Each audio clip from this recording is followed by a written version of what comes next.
My family excluded me from the reunion, but I still showed up with a shocking truth that would forever make them regret their cruel decision. I'm 28, female, the youngest of 3 siblings, and honestly, it feels like I've been the odd one out since birth. Let me paint the picture for you. Me being the odd one out in my family doesn't mean in an edgy, rebellious way, like I was trying to be different on purpose. It's just that my brother and sister always seemed to fit this mold of what a successful kid should look like. They had the steady jobs, the impressive resumes, the suburban dream lives with perfect little families. Meanwhile, I've taken a different path, the kind that doesn't land on glossy Christmas cards or get bragged about at family dinners. My brother Ryan, 35 male, works as a marketing executive. He's got one of those jobs where nobody really understands what he does, but they all assume it's important, because he's always on Zoom calls, talking strategy. He married his college sweetheart, and now they've got 2 adorable kids and a house straight out of a home renovation show. Then there's my sister, Emily, 32, female, an engineer, married to an equally successful guy who might as well be an engineer too, based on how analytical and detail-oriented he is. They're the kind of people who host dinner parties with matching dinnerware and themed desserts. And then there's me. I left my corporate job 2 years ago to start freelancing as a graphic designer. It's nothing flashy. I design logos, branding materials, and digital assets for small businesses. It's not the kind of thing that will make me rich, but I love it. It's enough to pay the bills and keep me happy, which, as far as I'm concerned, is the point of life. I live with my boyfriend of 5 years, Ethan, in a small rented house. We're not rolling in money, but we're comfortable and content. The problem is, my family doesn't see it that way. For them, life is about stability, tradition, and climbing the corporate ladder. My choices don't fit that narrative, so they don't really know what to do with me. It's not like they're outright mean about it, they're too polite for that. But there's always this undercurrent of judgment, little comments like, "Oh, that's nice, but don't you miss having a steady paycheck?" Or, if you went back to a 9 to 5, you'd have more security. They act like my life is some temporary phase I'll grow out of when I realize how hard the real world is. I've spent years brushing off the subtle digs and trying not to let it bother me. For the most part, I've been able to shrug it off because I know they just don't get it. Honestly, I didn't realize how much it had been building up until a few weeks ago when I found out just how invisible I am to them. It all started on a regular Tuesday night. I was scrolling through Instagram, half watching a show in the background, when I saw my cousin Chloe's story. It was one of those big family gatherings we do a couple of times a year, everyone crammed into someone's house, laughing, eating, and catching up. My brother and sister were there, of course, along with their spouses, my aunts and uncles, and all my cousins.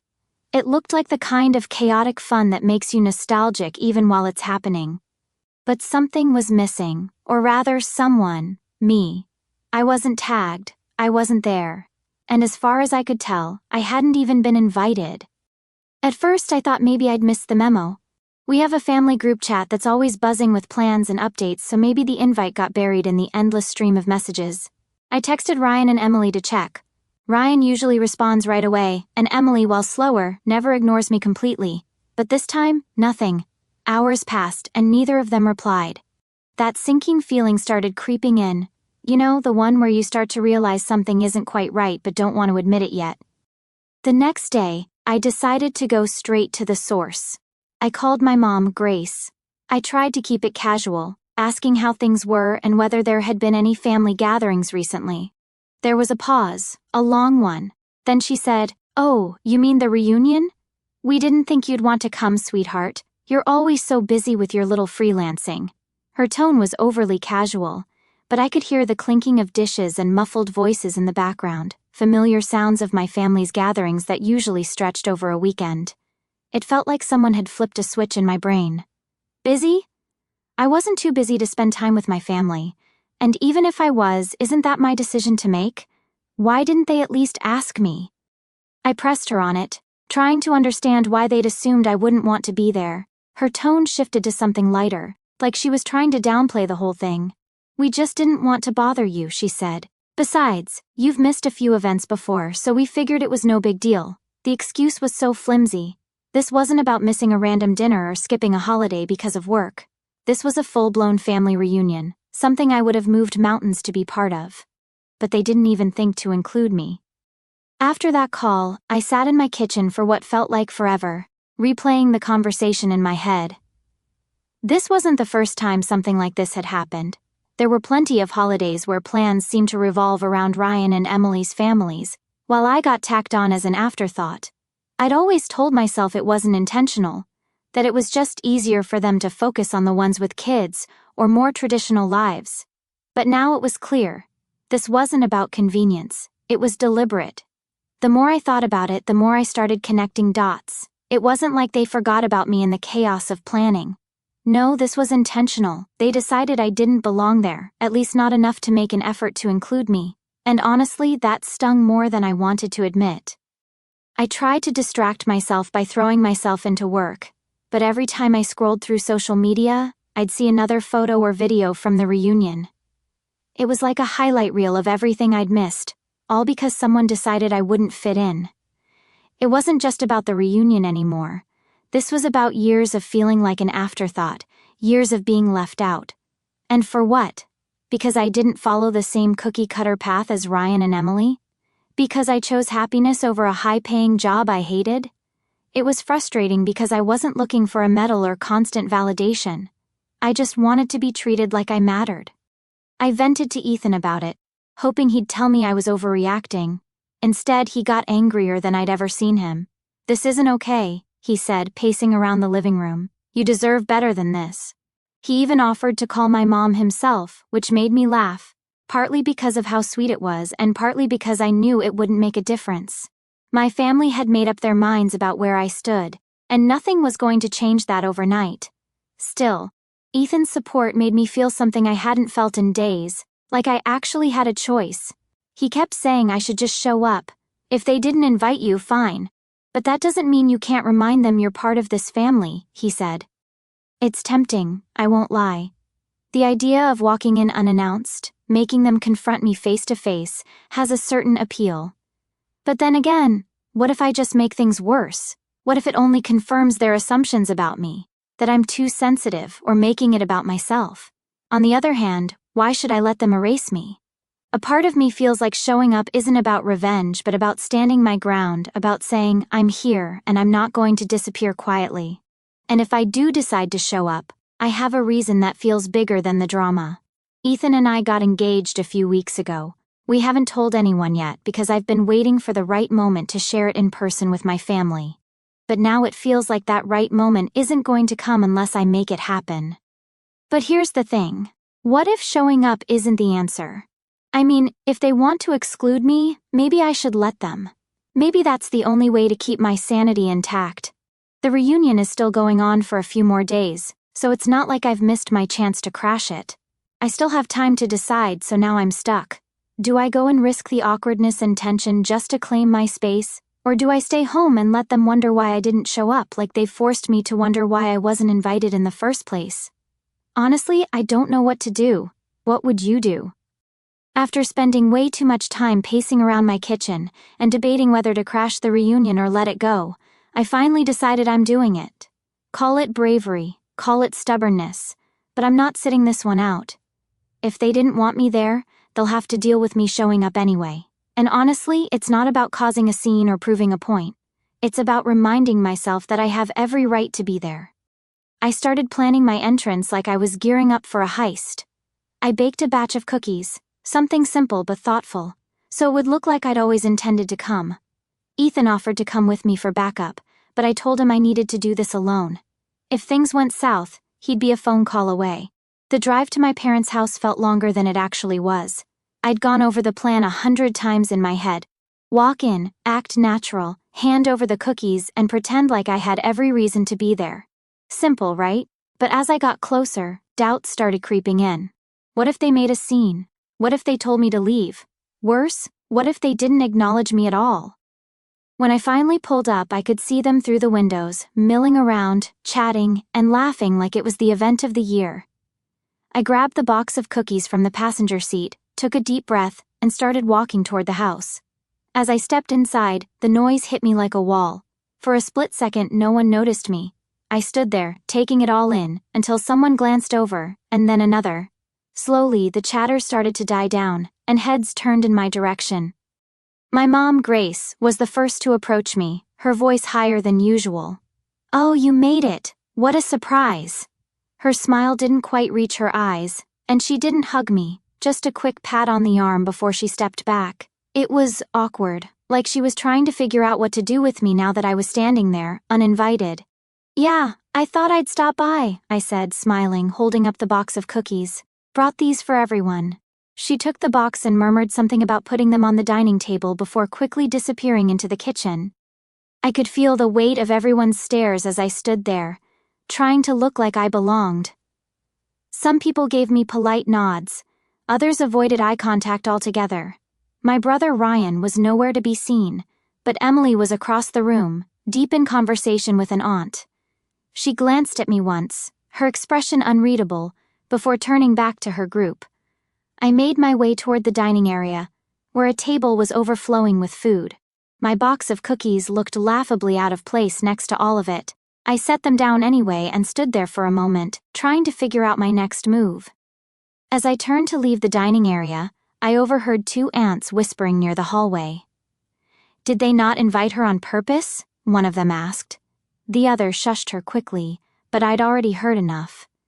My chest tightened, and I had to fight the urge to turn around and confront them.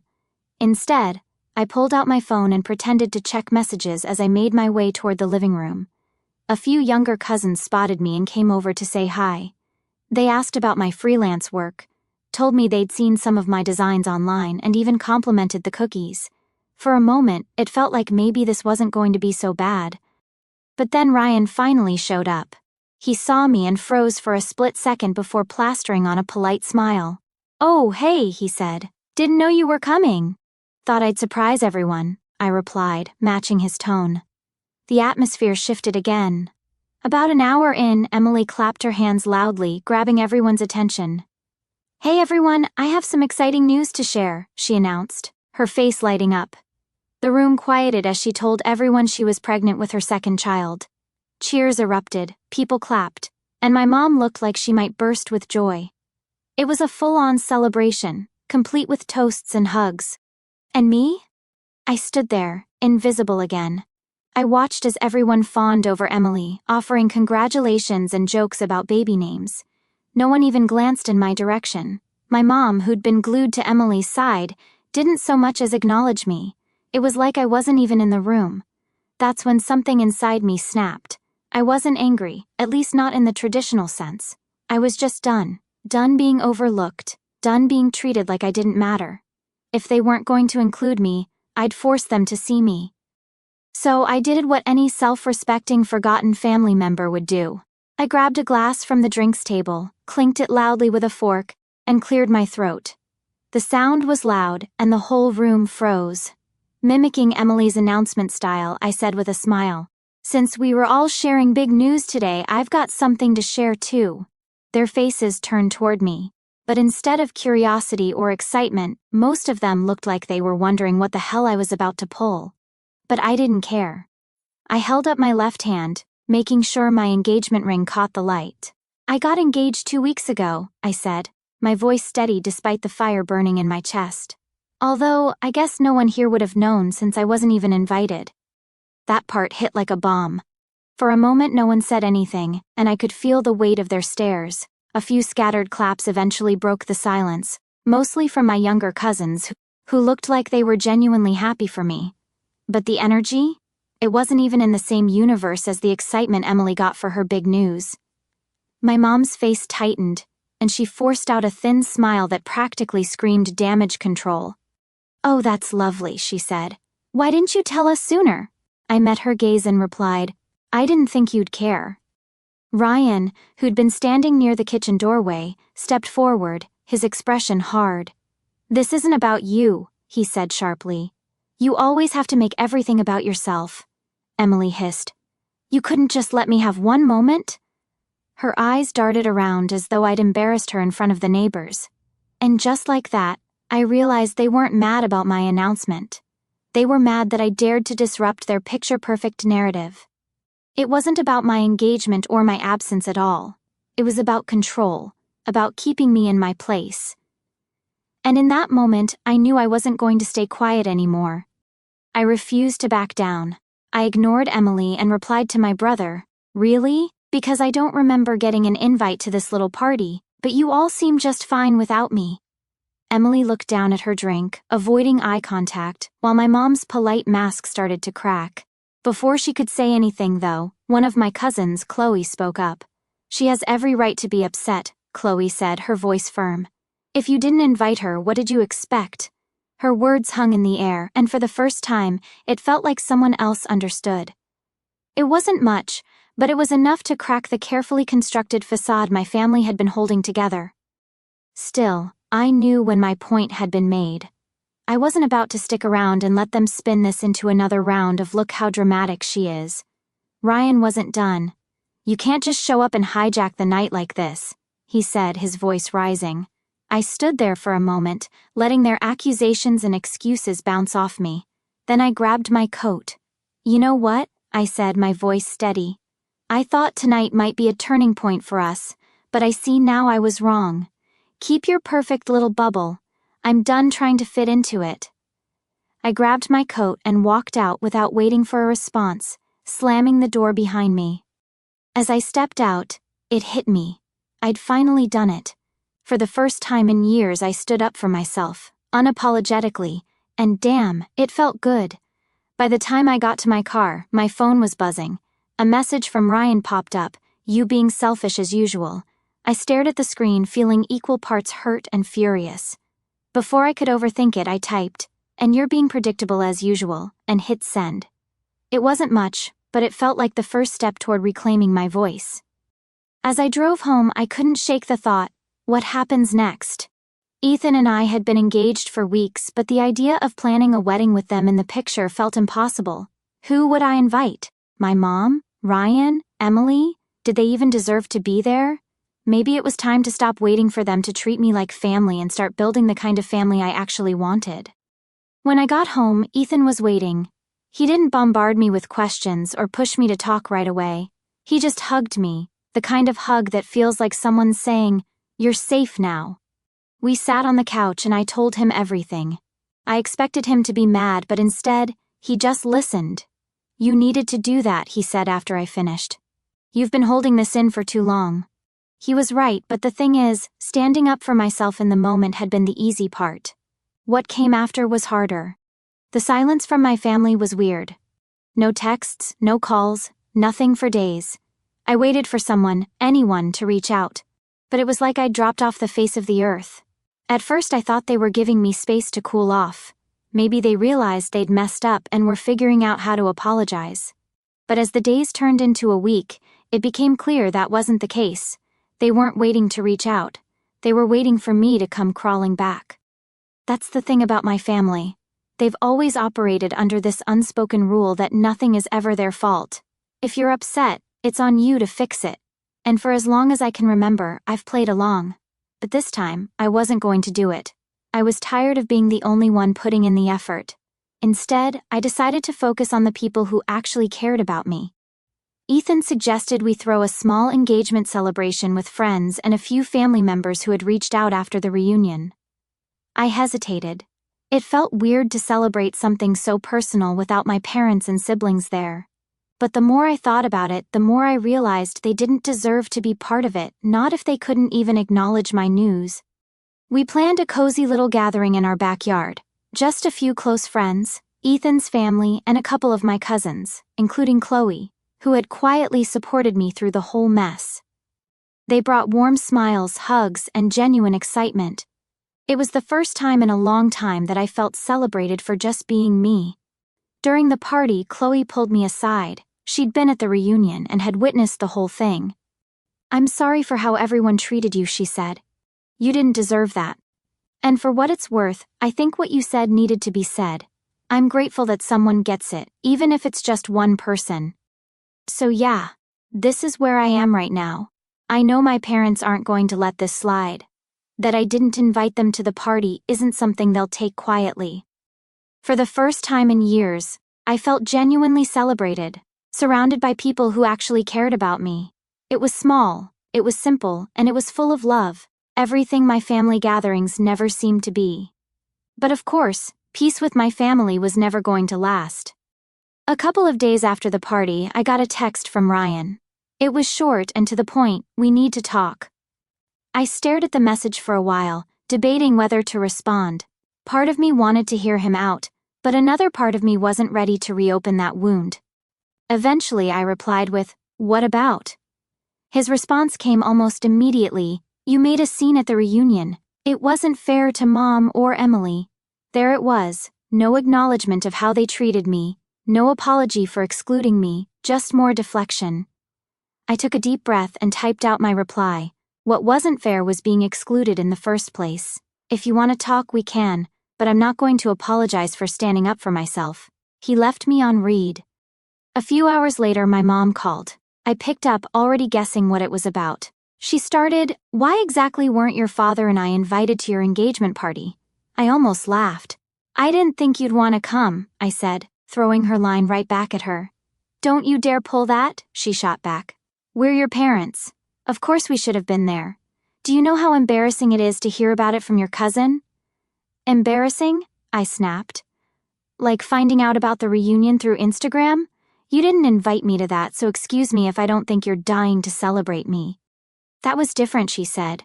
"We thought you were busy. But this," I said, "this was intentional." I continued, "Because I invited the people who actually support me." There was a long silence. Then she said, "We've always supported you. You think because we don't agree with every little decision we don't care? We deserve to be there." I rolled my eyes, even though she couldn't see it. "Support?" I said. "You mean calling my career a hobby, leaving me out of family plans, acting like I'm some extra who doesn't matter unless it's convenient? You don't support me. You support the version of me that doesn't exist. If you keep pushing us away, don't expect us to be there for you," she said after a pause. "Maybe if you'd been there in the first place, we wouldn't be having this conversation," I replied. There wasn't much else to say after that. She muttered something about seeing how things were, and I hung up. Within a day of the call with my mom, the group chat, one I'd been conveniently left out of during the reunion planning, started buzzing again. This time, it wasn't just about family updates or random memes. It was about me. Apparently, Ryan and Emily had taken it upon themselves to frame the reunion drama as my fault. Messages like she turned the whole thing into a circus and it's always about her started flying around. Chloe, who'd been quietly supportive of me since the party, sent me screenshots. I shouldn't have been surprised, but it still hurt, seeing the words written out so plainly. "She's making this harder than it needs to be," Emily had written. Ryan followed up with, "She just wants attention." Typical. These were the same people who didn't think I deserved an invitation, who didn't even bother to ask how I felt about being excluded. And now I was the one making things difficult? Ethan noticed me pacing the living room, phone in hand, and asked what was going on. I showed him the messages. "Wow," he said. "They're really digging in." "Yep," I said, "and they're not even trying to hide it."